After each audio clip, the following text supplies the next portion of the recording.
Baik, Assalamualaikum warahmatullahi wabarakatuh.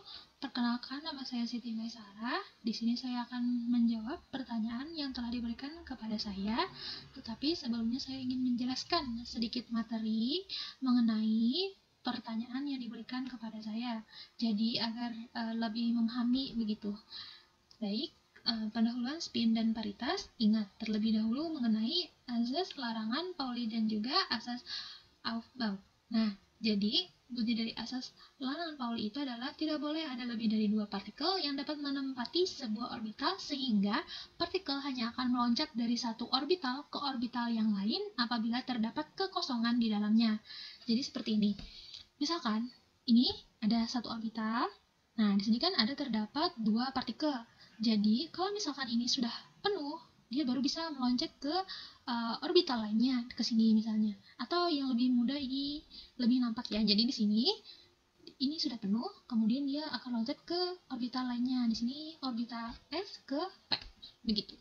Kemudian tidak ada dua partikel yang memiliki keempat bilangan kuantum yang sama. Jadi apabila N, L, dan M kedua partikel semuanya sama, maka S-nya itu haruslah berbeda agar memiliki spin yang berlawanan. Jadi, misalkan di sini kan ada contohnya nih 1s2 ini isi elektronnya gitu. Jadi di sini arahnya itu kan arahnya ke atas satu dan ke bawah satu. Nah, begitu maksudnya. Jadi ada yang atas dan bawah. Itu kan berlawanan spinnya. Nilainya itu adalah setengah plus setengah dan juga min setengah. Nah, di sini ada sebuah contoh soal gitu, ada unsur X, dia itu memiliki nilai Z adalah 15. Jadi di sini kita tentukan nilai kulitnya itu berapa. Jadi di sini ada kulitnya itu Kl, MnO dan seterusnya. Kemudian kita isi elektronnya. Nah, pada K itu kan muatnya elektronnya itu adalah 2. Kemudian pada L itu ada 8. Kemudian pada M itu adalah 16. Kalau tidak salah. Nah, jadi di sini kita isi, di sini kan ada 2, ini 8, ini sisanya itu 5. Jadi hasil di sini hasilnya adalah 15. Kemudian kalau misalkan kita gambarkan bentuk orbital-orbitalnya itu, jadi bentuknya seperti ini. Jadi kita isi dulu di sini satu, ini isi lagi. Kemudian ini juga diisi, ini juga diisi, kemudian yang di akhir itu kita isi satu-satu. Set. Nah, kalau misalkan nih itu nilainya elektronnya itu 16, maka isinya itu kalau sudah habis isi ininya, kemudian di bawahnya sini set kayak gitu. Kemudian, nah di sini ada katanya elektron terakhir pada konfigurasi elektron terletak pada subkulit 3p. Nah di sini terlihat, maka keempat bilangan kuantum tersebut adalah, nah N itu kulitnya. Nah di sini kan terlihat bahwa kulitnya itu adalah pada kulit M. Nah itu nilainya adalah 3. Kemudian L-nya itu pada subkulit P. Berarti nilainya itu adalah 1. Karena kalau misalkan S itu kan nilainya 0, kalau P itu nilainya 1, D itu nilainya 2, dan seterusnya. Kemudian untuk nilai M itu kita lihat dari yang orbitalnya ini. Jadi nilai M itu adalah berkisar dari min 1 sampai 1. Nah, di sini terlihat orbital yang terakhirnya di mana? Di sini. Jadi nilainya M itu adalah 1. Nah, kemudian untuk S-nya kita lihat arahnya kemana. Di sini kita terlihat yang di akhir ini adalah atas. Jadi kalau arah atas itu nilainya adalah plus setengah. Mohon maaf, saya izin meralat pada kulit M itu maksimal elektronnya adalah 18 ya. Mohon maaf sebelumnya saya mengatakan jumlahnya adalah 16. Next kita lanjut kepada asas Aufbau. Nah, jadi di sini adalah terdapat maksimal 2 elektron yang dapat diisi ke dalam orbital dengan urutan peningkatan energi orbital adalah orbital berenergi terendah diisi terlebih dahulu sebelum elektron diletakkan pada orbital berenergi lebih tinggi. Nah, di sini urutan pengisiannya adalah dari 1s ini. Nah, di sini kan dia bisa diisi dengan 2 elektron. Kemudian masuk ke sini, di sini juga dapat diisi dengan 2 elektron. Lanjut ke sini, ini bisa diisi sebanyak 6 elektron. Ini 2 lagi, ini 6 lagi, dan seterusnya. begitu. Nah, jadi di sini juga diketahui kalau misalkan sini tulisannya adalah 1S, berarti dia terletak pada kulit 1 atau pertama, N-nya itu bernilai 1. Nah, kalau misalkan nilainya 1 itu kan berarti kulit pertama dan itu adalah K, seperti itu. Kemudian kalau misalkan ini L-nya ini orbitalnya ya. Jadi kalau misalkan sini S itu kan nilainya 0. Kalau di sini dia nilainya 1. D itu nilainya 2 dan F itu nilainya 3 dan seterusnya. Lanjut, kemudian kita masuk ke materi konfigurasi elektron. Nah, ini yang tadi untuk kulit K, L, M, N, O, P, Q, ini ada nilainya, nilai dari kulitnya itu, atau misalkan letak kulitnya itu, misalkan lapisan pertama, 2, 3, dan seterusnya. Nah, ini jumlah elektron maksimalnya. Nah, ini rumusnya 2N pangkat 2. Nah, sedangkan ini itu dari ya azas Aufbau itu tadi untuk konfigurasi elektronnya dari sini, kemudian ke sini dan seterusnya. Jadi di sini tadi dituliskan jumlah elektron nih yang seperti dituliskan sebagai pangkat ini S ini subkulit. Nah, subkulit ini juga biasa disebut sebagai orbital. Kemudian yang koefisiennya atau yang di muka dari S ini itu adalah nomor kulit dari letak elektron tersebut pada atom. Nah, ini ada tingkat energi atau orbitalnya. Jadi, kalau misalkan dia di orbital S itu, dia nilainya sini 2 elektron maksimalnya karena tadi kan 2 di dalam kurung 2 dikali L. Nah, nilai L-nya pada S itu kan tadi 0. Jadi 2 kali 0, 0. 0 ditambah 1, 1. 1 dikali 2, 2. Nah, makanya di sini ditulis sebagai 2. Dan seterusnya. Nah, kemudian kita masuk kepada urutan penempatan nukleon pada inti atom. Nah, di sini agak sedikit berbeda dengan yang sudah dipelajari sebelumnya. Kalau sebelumnya kan kita mengisinya dari atas sini ya. Kalau di sini dia mengisinya dari bawah, dari 1S, kemudian P, S lagi dan seterusnya. Nah, di sini kita bisa melihat kulitnya itu tetap 1, 2, 3, 4, 5, 6. Dan di sini tadi nilai L-nya atau orbitalnya. Nah, jadi ini kalau misalkan bentuknya pakai panah biasa seperti ini, kalau misalkan kita bentuk sebagai tabel, bentuknya seperti ini, tidak berbeda begitu. Nah, ini kalau kita jadikan lambda ya, yang mana lambda ini artinya kita menghubungkan antara kulit atomnya dengan orbitalnya seperti itu. Jadi misalkan di sini ada tulisannya 1,0, berarti dia di kulit pertama. Kemudian kalau misalkan L nilainya kan 0, berarti dia berada di orbital S dan seterusnya. Kemudian kita lanjut pada penentuan spin dan paritas. Nukleon memiliki nilai tunggal S sama dengan setengah untuk bilangan kuantum spinnya. Maka efek spin orbit akan menyebabkan tiap-tiap keadaan momentum sudut orbital dengan L lebih besar daripada 0 pecah ke dalam dua orbit atau biasa disebut dengan orbital, di mana momentum sudut totalnya atau interaksi spin orbitnya adalah J sama dengan L plus S. Ini kesemuanya pakai vektor ya, ketinggalan satu ini. Nah, di sini saya sertakan foto diagram tingkat energi nukleon untuk mempermudah nanti kita menggambarkan kedudukan dari nukleon yang kita cari. Nah, di sini untuk lebih mempermudahnya saya bikin tabel. Nah, penentuan spin dan paritas juga. Ini kaitan antara L, J, dan Mj. Nah, di sini kalau misalkan L-nya itu pada subkulit atau orbital S, itu nilainya 0.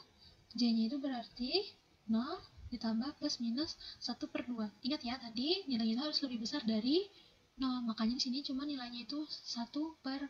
Tidak ada min 1/2. Tetapi kalau di MJ itu beda lagi rumusnya, yaitu 2J ditambah 1. 2, J-nya tadi nilainya sini setengah, isi ditambah dengan 1. Nah, nanti akan didapatkan hasil itu, yaitu keduanya ini ya, setengah dan juga min setengah. Jadi totalnya sini ada 2. Nah, makanya di diagramnya itu di sini tertulis sebentar, nilainya adalah 2. Nah, untuk bagiannya itu nilai tadi di sini setengah. Setengah itu nilainya dari ini, nilai dari J-nya. Kemudian misalkan kita lanjut ke P, itu kan nilai A-nya itu 1. Nah, jadi di sini kita masukkan 1 ditambah setengah, itu nanti akan didapatkan hasilnya 3/2. Kemudian kalau misalkan dia dikurang dengan setengah, itu akan didapatkan nilainya 1/2. Jadi untuk MJ-nya nanti adalah 3/2, 1/2, min 1/2, dan min 3/2. Tapi kalau misalkan dari J-nya yang setengah, itu 1/2 dan juga min 1/2. Nah, jadi kalau kita jumlahkan keseluruhan, itu totalnya adalah 6. Begitupun seterusnya ya, sampai ke bawah ini. Lanjut. Penentuan spin dan paritas juga. Proton-proton dan neutron-neutron dalam orbit yang sama cenderung berpasangan membentuk keadaan-keadaan yang momentum sudutnya 0. Inti-inti genap akan memiliki momentum sudut total J sama dengan sigma J sama dengan 0. Sedangkan jika intinya memiliki jumlah proton atau neutron yang ganjil, maka momentum sudut totalnya adalah momentum sudut nukleon yang terakhir atau yang ganjil. Untuk inti-inti ganjil, maka keadaannya akan lebih rumit. Nah, tapi nanti akan dicontohkan sesuai dengan pertanyaan yang diberikan kepada saya. Untuk penentuan paritas, maka digunakan persamaan Pi sama dengan dalam kurung min 1, kemudian berpangkat sigma L. Sebenarnya untuk rumus-rumus ini mencarinya kita sudah mempelajarinya pada mata kuliah fisika kuantum. Nah, sedangkan untuk materi yang di awal tadi, larangan Pauling, kemudian ada azas Aufbau, ini sudah dipelajari waktu kelas 10 mata pelajaran kimia, dan juga kita ada dibahas pada mata kuliah kimia dasar. Jadi di sini kita cuma mengulang sedikit saja begitu. Nah, sekian ya. Baik, kita lanjut kepada pertanyaan yang diberikan kepada saya, yaitu pada buku ajar fisika inti MAP 4217 dari UB halaman 84 disebutkan bahwa menurut model kulit, kedudukan suatu nukleon di dalam inti dicirikan oleh nilai kulit utamanya, orbitalnya, serta spinnya. Pertanyaan saya, mengapa suatu nukleon di dalam inti bisa diketahui kedudukannya melalui ketiga komponen tadi?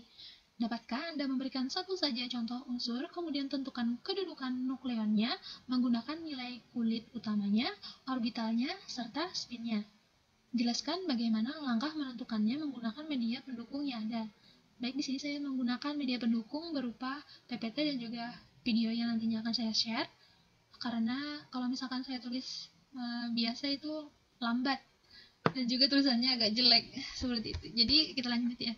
Untuk jawabannya itu adalah, menurut saya alasan mengapa suatu nukleon di dalam inti dapat diketahui kedudukannya atau keberadaannya adalah dari nilai kulit utama, orbital, dan spinnya kita dapat menggambarkan bagaimana kedudukan nukleon itu sendiri dalam tingkatan-tingkatan energi yang telah ada.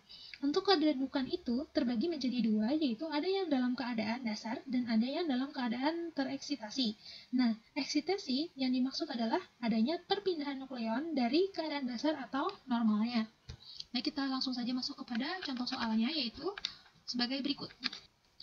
Nah, berapa spin dan paritas 17, 8, untuk keadaan dasar dan keadaan tereksitasi? Jawabannya adalah sebagai berikut. Catatan untuk A ganjil, ini ya, yang bagian sini. A ganjil, maka yang memberikan sumbangan spin dan paritas adalah nukleon ganjil. Langkah yang pertama adalah kita menentukan A dan Z suatu unsur. Nah, di sini unsurnya adalah O. Nah, kita tulis aja seperti biasa. Nah, di sini tentukan A-nya berarti di sini adalah 17. Untuk Z-nya itu adalah 8. Dari sini kita mengetahui bahwa jumlah protonnya adalah 8 dan jumlah neutronnya adalah 9. Karena 17 dikurang 8 adalah 9. Lanjut. Nah, langkah kedua adalah menggambarkan keadaan dasar dari 17,8 Di sini kita cuman mengotak-atik bagian neutronnya aja ya, sesuai dengan catatan yang telah dipaparkan sebelumnya. Jadi di sini ada neutron, kita gambar aja seperti biasa. Nah, untuk bagian 1s 1/2 itu di sini katanya cuma bisa menampung 2. Jadi kita misalkan neutronnya itu dulu ya, kita gambarkan yang berwarna biru ini 2 buah ini. Nah, kemudian ada di sini 1p 3/2. Di sini dia bisa menampung 4. Jadi kita bisa memasukkannya 4 neutron.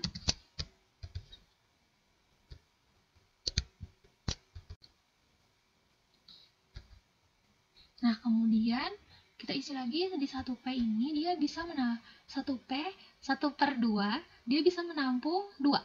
Jadi kita buat aja 2 lingkaran yang mana melambangkan ini sebagai neutron. Nah, kemudian ada 1D 5/2. Di sana dia bisa menampung 6. Nah, di sini kan sudah jumlahnya udah 4, 6, 8. Kita cuma perlu tambahnya 1 lagi. 1. Kemudian 5 lainnya itu adalah proton-protonnya. Nah,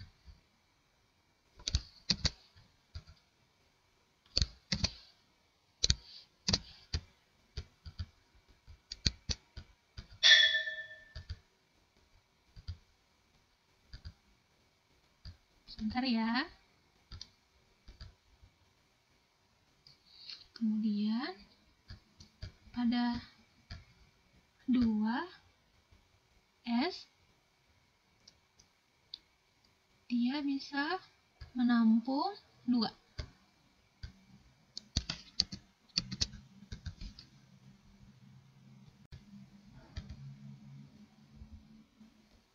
Kemudian kita lanjut ya ke langkah selanjutnya, yaitu langkah ketiga. Nah, langkah ketiga ini kita menentukan spin dan paritasnya. Nah, untuk menentukan spinnya itu sendiri, kita lihat subunitnya atau orbitalnya yang paling terakhir ya. Nah, jadi di sini adalah di 1D. Jadi kita tulis, berarti subunit atau orbitalnya adalah sini D. Nah, berarti kalau D nilainya L-nya itu adalah 2.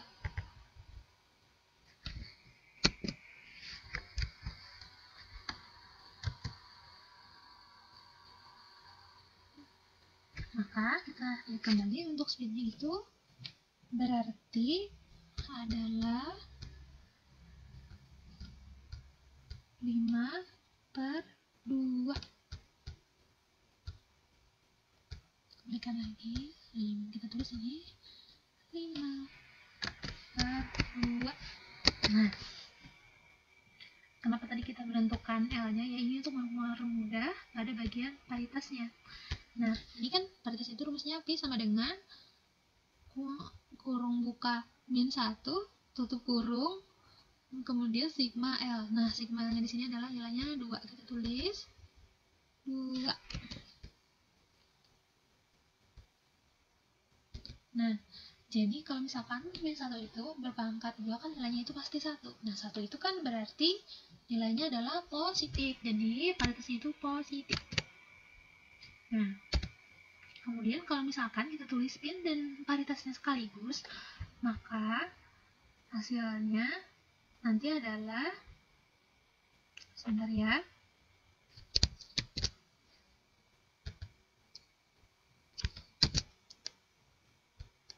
lima per 2 berpangkat positif.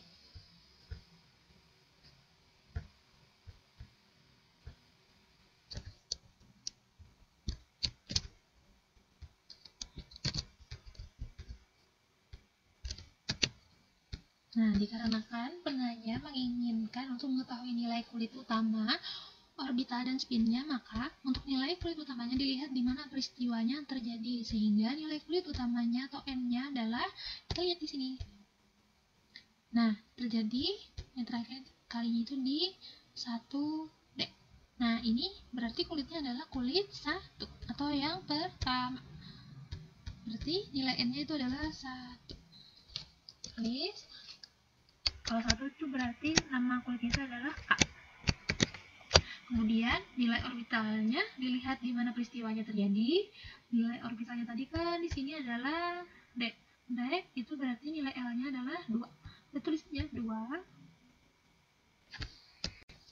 Kemudian sedangkan untuk nilai spinnya sama dengan I, yaitu nilainya tadi adalah 5/2. Nah, ini untuk yang keadaannya dalam keadaan dasar. Tadi kan kita ada 2 pertanyaannya ya. Nah, ini angka keempat adalah menggambarkan keadaan tereksitasi dari 17,8 ohm. Kita gambar seperti tadi. Kita copy yang sebelumnya aja ya. Biar lebih mudah. Copy. Nah, seperti ini kan tadi, karena dia tereksitasi atau berpindah, misalkan nih, dia yang di sini letaknya saya pindah ke atas. Jadi dari sini ke sini, barter. Set. Yang putih pindah ke sini. Nah, seperti itu. Agar lebih nampak ya.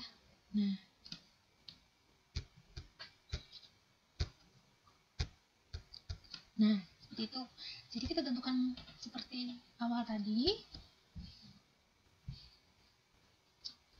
Spinnya berarti adalah, kita lihat kembali, spinnya berarti adalah 1/2 ya. 1/2.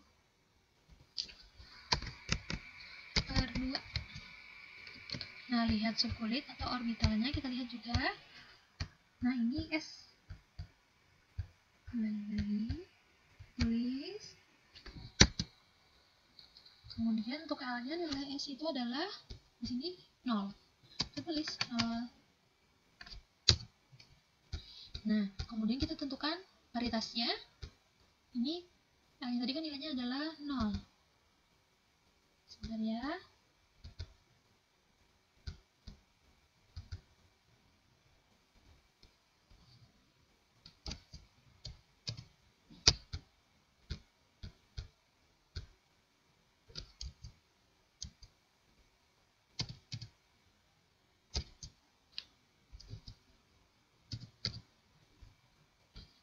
Nah, setiap bilangan yang berpangkat 0 itu pasti nilainya adalah 1. Nah, 1 itu kan positif, jadi paritasnya itu pasti positif. Kemudian kalau misalkan spin dan paritasnya itu kita tulis bersama, maka sini itu adalah, sebentar ya, copy yang sebelumnya aja biar lebih mudah.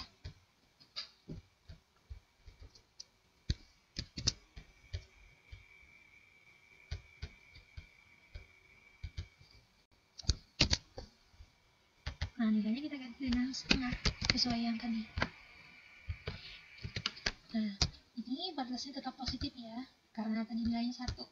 Nah, dikarenakan penanya menginginkan untuk mengetahui nilai kulit utama atau nilai kulit utama, orbital, dan spinnya, maka nilai kulit utama dilihat di mana peristiwanya terjadi, sehingga nilai kulit utamanya atau N-nya itu adalah, kita lihat ya, di sini. Nah, 2S. Berarti peristiwanya terjadi pada menit kedua. Nah, kalau kulit kedua berarti KL, berarti dia L. Kemudian nilai orbitalnya dilihat di mana peristiwanya terjadi. Orbitalnya tadi kan adalah S. Nah, nilainya itu adalah 0. Kemudian untuk nilai spinnya sama dengan I, yaitu 1/2. Selesai. Nah, jadi seperti ini ya. Kalau misalkan di sini kan dia ada 2S. Nah, tapi kalau misalkan di sini ada lagi tingkatan energinya, karena di sini lebih besar daripada yang di sini, dia bisa berpindah dari sini ke sini, ke sini. Jadi karena tereksitasi tadi, dia tidak terbatas kayak seperti itu. Jadi dia bisa naik sampai ke atas-atas sampai batas ininya habis, seperti itu. Kemudian di sini sebenarnya ada lagi, untuk mempermudahnya itu ada aturan tambahan mengenai spin dan paritas. Silahkan dibaca.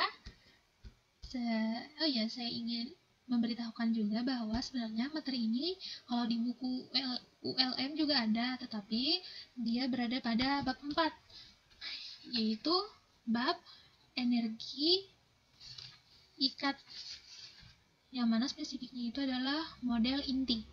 Sekian dan terima kasih penjelasan dari saya. Mohon maaf apabila terdapat banyak kesalahan dalam penjelasan saya. Wabillahi taufiq wa hidayah. Wassalamualaikum warahmatullahi wabarakatuh.